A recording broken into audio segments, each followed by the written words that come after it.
Энэ OPST 450 грам гараа амьдсан 11 хагастай найттай хүүхний уурга. Тэгээд OPST 450 грамын скачер OPST Канада синкти лайнтай имиж үтгэр шидэг. Урталт нь синк 3-тай толгойтой. Мачи 15. Энэ 20 ч юм уу 25 ч юм.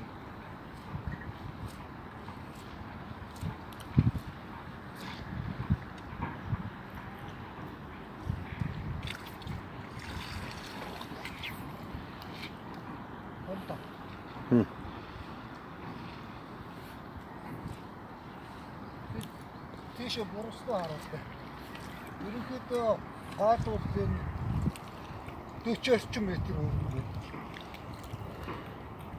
Баатаа хэд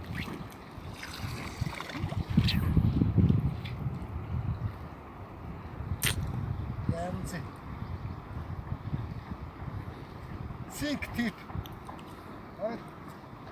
Миний зүгээр юу яаж байгаа бол энэ синк тип бол T 12 юм уу? Хавцад юм шиг.